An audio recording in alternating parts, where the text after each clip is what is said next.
سورۃ الصف سے آغاز ہے۔ سورۃ صف مدنی سورت ہے، ہجرت کے بعد اس کا نزول ہوا۔ قرآن پاک کے نزول کے اعتبار سے اس کا نمبر 109 ہے، اور قرآن پاک کی ترتیب کے اعتبار سے اس کا نمبر 61 ہے۔ اس میں 14 آیتیں ہیں اور 2 رکوع ہیں۔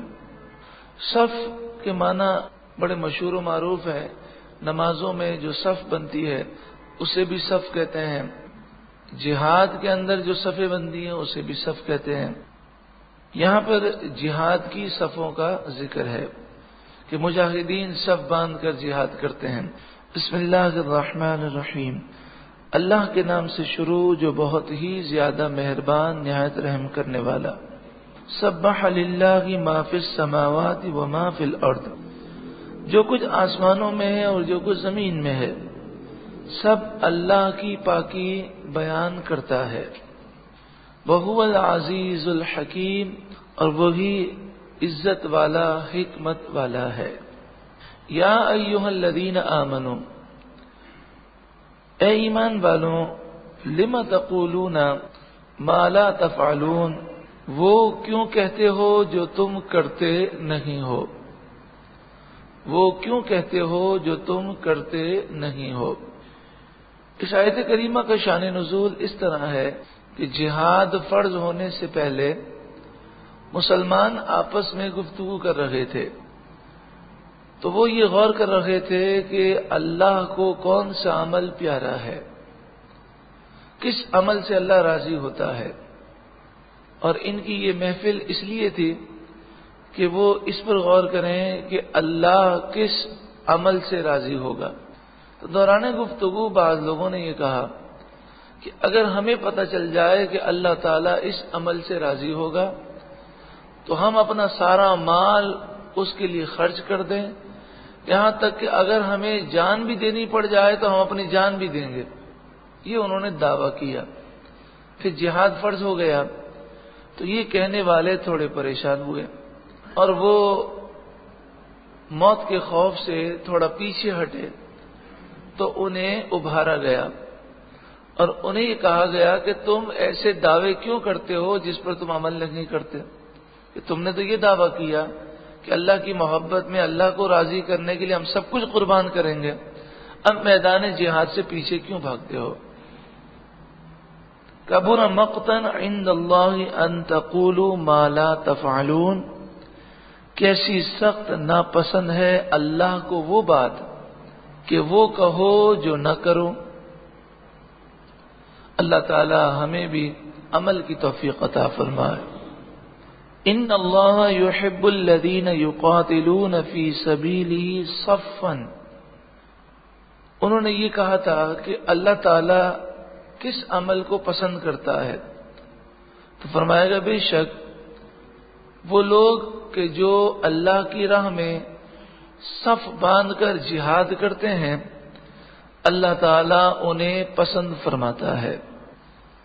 کأنہم بنیان مرصوص، وہ مجاہدین میدان جنگ میں صف ایسے باندھتے ہیں گویا کہ وہ سیسا پلائی ہوئی دیوار ہوں، ایسی مضبوط دیوار کی طرح وہ میدان جہاد میں کھڑے ہوتے ہیں۔ یہ اللہ تعالیٰ کو محبوب ہے۔ وَإِذْ قَالَ مُوسَىٰ لِقَوْمِهِ، اور یاد کرو جب موسیٰ نے اپنی قوم سے کہا، یا قومی، اے میری قوم، لِمَ تُؤْذُونَنِي، تم مجھے تکلیف کیوں دیتے ہو، وَقَدْ تَعْلَمُونَ أَنِّي رَسُولُ اللَّهِ إِلَيْكُمْ، حالانکہ تم اس بات کو جانتے ہو کہ میں تمہاری طرف اللہ کا رسول ہوں، تو مجھے رسول بھی مانتے ہو اور مجھے تکلیف بھی دیتے ہو۔ تو یہ لوگ حضرت موسیٰ علیہ السلام کی باتیں نہیں مانتے تھے، حضرت موسیٰ علیہ السلام کو ایذا دیتے تھے۔ یہاں اچانک سے اس بات کا ذکر جو کیوں کیا گیا تو اس کا ربط ہے۔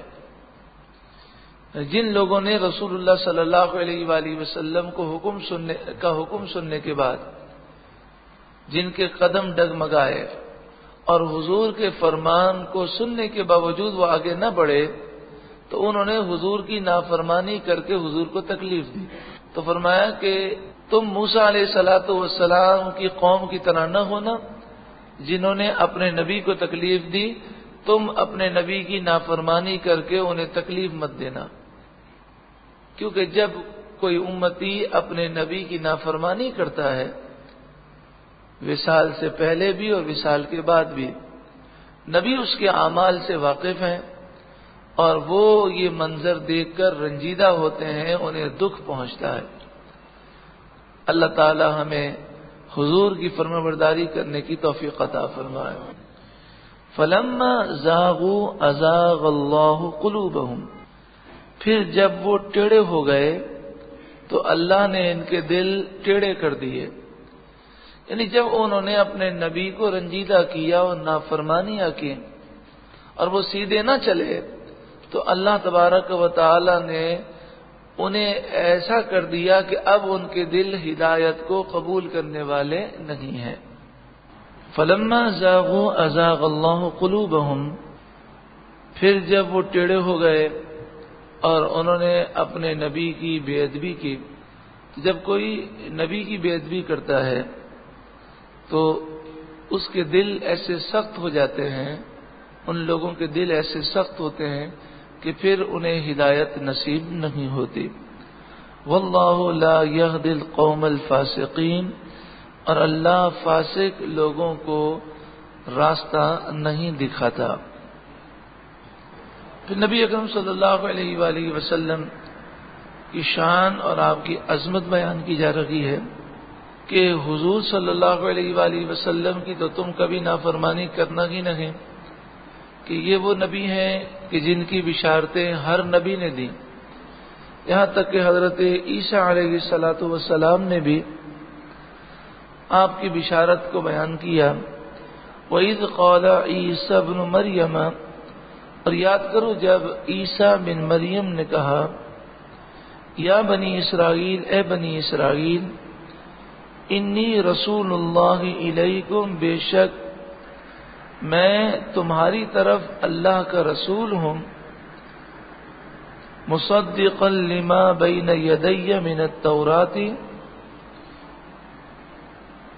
اور جو مجھ سے پہلے کتاب توریت آئی ہے میں اس کی تصدیق کرنے والا ہوں، ومبشرا برسول، اور میں اس رسول کی خوشخبری دینے کے لیے آیا ہوں، یأتی من بعد اسمہ احمد، جو میرے بعد آئیں گے اور ان کا نام احمد ہوگا. حضور صلی اللہ علیہ وآلہ وسلم کا انتظار تمام نبیوں کی امتوں نے کیا اور ہر نبی نے اپنی امت سے یہی عہد لیا کہ تمہیں حضور کو ماننا ہے، حضور پر ایمان رکھنا ہے. حالانکہ اللہ تبارک و تعالی جانتا ہے کہ یہ نبی جو ہیں، یہ نبی جس دور میں ہوں گے اس دور میں حضور تشریف نہیں لائیں گے، لیکن پھر بھی عہد کروایا گیا. تو اس کا مقصد یہ تھا تاکہ حضور صلی اللہ علیہ وآلہ وسلم کی شان معلوم ہو اور یہ معلوم ہو کہ حضور صلی اللہ تعالی علیہ وآلہ وسلم سب سے افضل و اعلیٰ ہے. اچھا، ارشاد فرمایا فلما جاءہم بالبینات، پھر جب ان کے پاس روشن نشانیاں آ گئیں، قالوا ھذا سحر مبین، تو وہ بولے کہ یہ کھلا جادو ہے. یعنی حضور صلی اللہ علیہ وآلہ وسلم کا دیدار کر کے انہوں نے ماننے کے بجائے انکار کیا. ومن اظلم ممن افترى علی اللہ الکذب، اور اس سے بڑھ کر ظالم کون کہ جو اللہ پر جھوٹ باندھے. وهو يدعى الى الاسلام، حالانکہ اسے اسلام کی طرف بلایا جاتا ہو. واللہ لا یهدی القوم الظالمین، اور اللہ ظالم قوم کو ہدایت نہیں دیتا. یریدون لیطفئوا نور اللہ بافواہہم، اللہ تبارک و تعالی کے نور کو یہ ظالم اپنے منہ سے بجھانا چاہتے ہیں.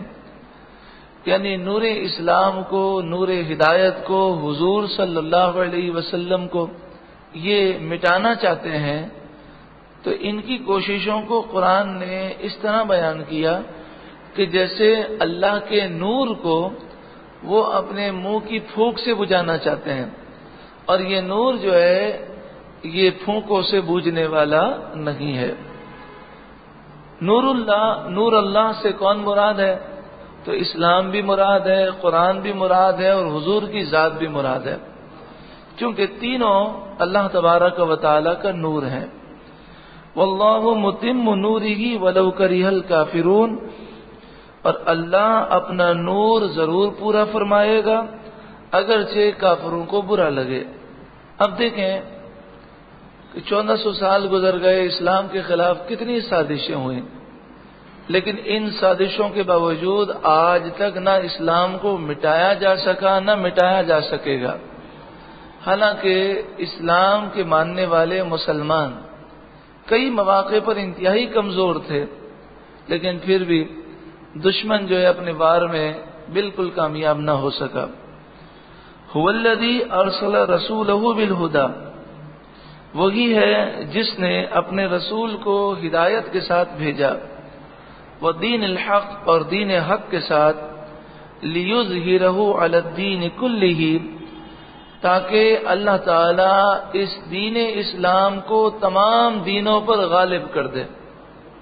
مسلمان غالب ہوں یا نہ ہوں، دین اسلام ضرور غالب ہے۔ دین اسلام کے دلائل کے سامنے کوئی دوسرا دین مقابلہ نہیں کر سکتا۔ وَلَوْ كَرِهَ الْمُشْرِكُونَ، اگرچہ مشرکین کو برا لگے۔ اللہ رب العالمین ہمیں اسی دین پر استقامت عطا فرمائے اور اس دین کی خدمت کی توفیق عطا فرمائے۔ دین قیامت قائم و دائم رہے گا، ہم کوشش کریں یا نہ کریں، دین اسلام مٹنے والا نہیں، یہ قائم و دائم رہے گا۔ لیکن اگر ہم کوشش کریں گے تو ہمارے لیے ثواب جاریہ ہو جائے گا۔